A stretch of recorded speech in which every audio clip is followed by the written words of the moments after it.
और जब बाली श्री हनुमान जी से युद्ध करना चाहता था तो ऐसे में ब्रह्मा जी ने श्री हनुमान जी से कहा कि तुम जो है अपने बल का केवल 10% ही हिस्सा लेकर के जाना। और जब बाली श्री हनुमान जी से युद्ध कर रहा था तो बाली को लग रहा था कि मेरी सारी ताकत जो है हनुमान जी की आधी ताकत हमारे पास आ जाएगी और हम युद्ध जीत जाएंगे। लेकिन हुआ उल्टा। जैसे ही युद्ध शुरू हुआ बाली जो था उसकी नसें फटने लगी। अब जब ये जानना चाहा तो ब्रह्मा जी ने बाली को बताया कि ये तो श्री हनुमान जी अपने बल का केवल 10वां हिस्सा लेकर आए थे, क्योंकि श्री हनुमान जी में इतना बल है कि उनके 10वां हिस्सा जब बाली के शरीर में गया तो बाली की नसें फटने लगी। अब आप अंदाज़ा लगा सकते हैं कि श्री हनुमान जी में कितनी ताकत है, कितनी ऊर्जा है। अब दोस्तों यही ऊर्जा जो श्री हनुमान जी की है उसका बहुत ही छोटा प्रतिशत किसी भक्त के अंदर जब प्रवेश कर जाता है तो भक्त का पूरा जीवन बदल जाता है और भक्त जो होता है वो बिल्कुल अपने आप में मस्त रहने लगता है। अब दोस्तों आइए जानते हैं ऐसे कौन से लक्षण होते हैं जो श्री हनुमान जी के जो भक्त होते हैं उनमें श्री हनुमान जी की ऊर्जा जब आने लगती है तो उनको किस किस तरह के एहसास होते हैं, ये भक्त को जानना चाहिए। दोस्तों मेजर टिप्स सिंगम चैनल में आपका स्वागत है। आपको जानकारी अच्छी लगे तो वीडियो को जरूर शेयर करिएगा।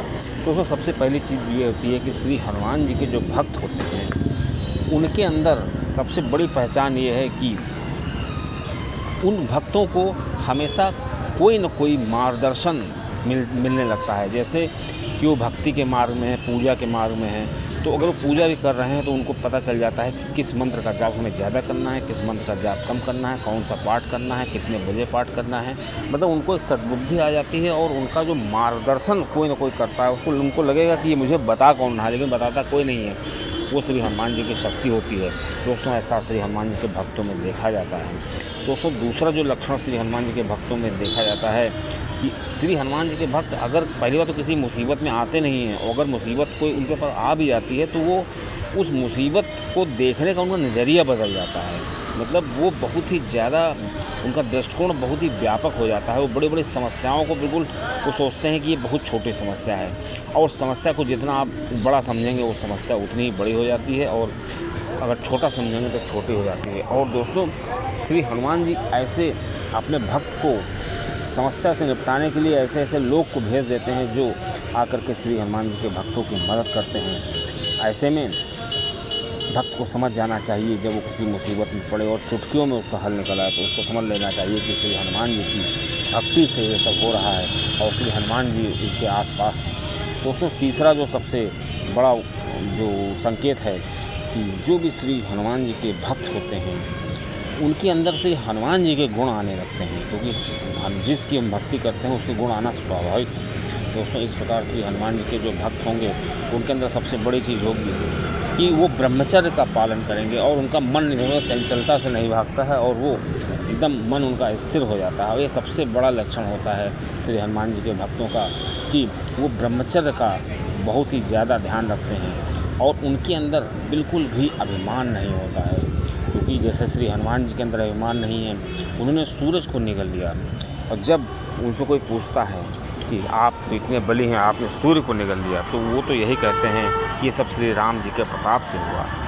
उन्होंने समुद्र को नांग लिया, श्रीलंका पहुँचे और श्री सीता माता का पता लगाया। बहुत बड़ी उपलब्धि थी, क्योंकि कितने योजन को पार करके किसी अनजान देश में जाना, वो भी दुश्मनों के देश में, रावण जैसे मतलब जो प्रतापी राजा के देश में, और वहाँ जा कर के श्री सीता जी का पता लगाना, उनकी बाग उखाड़ना, उनके पुत्र को मारना। और ये सब जब श्री सीता जी ने पूछा और जब श्री राम जी ने पूछा तो उन्होंने कहा ये सब मैंने किया ही नहीं है, ये सब तो आपके प्रताप ने किया है, मैं तो आपका तुच्छ सेवक हूँ। मतलब इतना सब करने के बाद भी जब अभिमान न हो उसको श्री हनुमान कहते हैं। तो श्री हनुमान जी के जो भक्त होते हैं उनके अंदर भी ऐसे ही गुण आ जाते हैं कि उनके पास सब कुछ होते हुए भी उनके अंदर बिल्कुल अभिमान न हो। अगर कोई भक्त ऐसा है उसके अंदर भी ऐसे गुण हों तो उसको समझ लेना चाहिए कि श्री हनुमान जी की कृपा उसको प्राप्त हो रही है। वो दिन दूर नहीं है कि श्री हनुमान जी उसको दर्शन जरूर देंगे। लेकिन दोस्तों अगर कोई भक्त श्री हनुमान जी के इस मार्ग में आगे बढ़ रहा है तो उसको कभी पीछे मुड़ के नहीं देखना चाहिए, क्योंकि श्री हनुमान जी अपने भक्तों की हमेशा रक्षा करते हैं।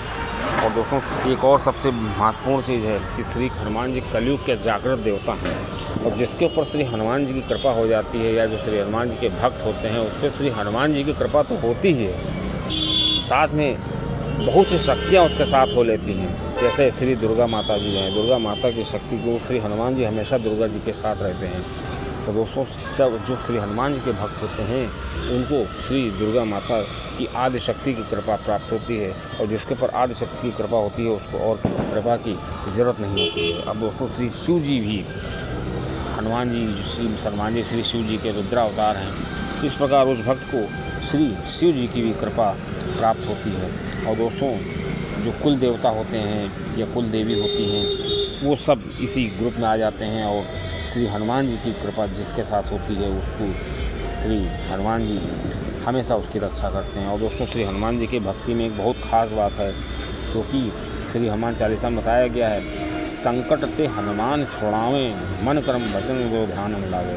मतलब श्री हनुमान जी अपने भक्तों को बचाते ही नहीं हैं, छुड़ाने के लिए आते हैं, क्योंकि छुड़ा वही सकता है जो